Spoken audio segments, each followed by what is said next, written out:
Sunaina Suresh ma'am ಅಂದರೆ celebrities favourite journalist. Last day ನಾನು ಕಾಲೇಜಲ್ಲಿ ಆಟ್ ಗಾನ್, ನಮ್ಮ ಅಮ್ಮನೂ ನಮ್ಮ ಜೊತೆ ಇದ್ರು. ಅವರು ಡೈರೆಕ್ಟಾಗಿ ನಮ್ಮ ಅಮ್ಮಗೆ ಹೇಳ್ತಿದ್ರು, ಅವ್ರು ಇಲ್ಲಿ ವಾಪಸ್ ಬರ್ತಾರೆ ನೋಡಿ, she is going to do masters in literature and this seat is for her ಅಂತ.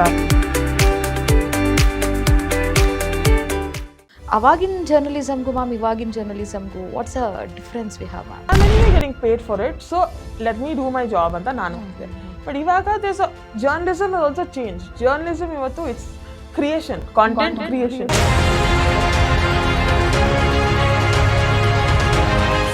ಜರ್ನಲಿಸಮ್ ಬರಬೇಕು ಅಂತ ಇನ್ಸ್ಪಿರೇಷನ್ ಏನಿತ್ತು? ರಂಜಿ ಮ್ಯಾಚ್ ಎಲ್ಲ ಕವರ್ ಮಾಡ್ತಿದ್ದೆ.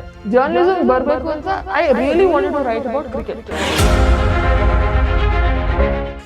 Ma'am, your work for Times of India, Chronicle, DNA, mid day, ಅದು ನಿಮ್ಮ ಲೈಫ್ನ ಯಾವ ರೀತಿ ಚೇಂಜ್ ಮಾಡ್ತಾರೆ? ಅದು it helps widen your the way you see the world.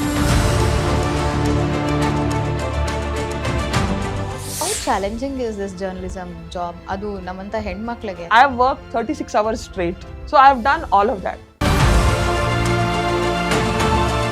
ಆ 20 years ಬ್ಯಾಕಲ್ಲಿ ಇಷ್ಟು ಬ್ರಾಡ್ ಮೈಂಡೆಡ್ ಆಗಿ ಥಿಂಕ್ ಮಾಡೋ ಪೇರೆಂಟ್ಸ್ ಸಪೋರ್ಟಿಂಗ್ ಬೇಕಂತ ಹೇಳುವಾಗ it is not A good. ಮನಸ್ಸಿಗೆ ಬಂದಿದ್ದು ಅದೇ ಮಾಡ್ತಾಳೆ ಅಷ್ಟೇ ಅಂತ ಗೊತ್ತಿತ್ತು. ಯಾವ ಥರ ಅನ್ಸಿದ್ಯಾ ನಿಮಗೆ, ನಾನು ಜರ್ನಲಿಸಮ್ಗೆ ಬರಬಾರ್ದಾಗಿತ್ತು? One of the biggest I think is death. When you're covering death, most difficult task ಅಂದ್ರೆ ಡೆತ್ನ ನಾವು ರಿವ್ಯೂ ಮಾಡೋದು.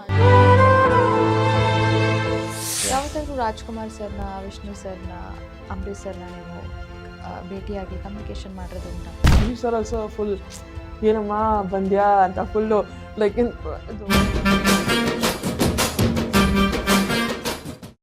ಹೆಚ್ಚಿನ ವಿಡಿಯೋಗಳಿಗೆ ಪ್ರತಿಧ್ವನಿ ಯೂಟ್ಯೂಬ್ ಚಾನೆಲ್ ಸಬ್ಸ್ಕ್ರೈಬ್ ಮಾಡಿ, ಬೆಲ್ ಐಕಾನ್ ಕ್ಲಿಕ್ ಮಾಡಿ.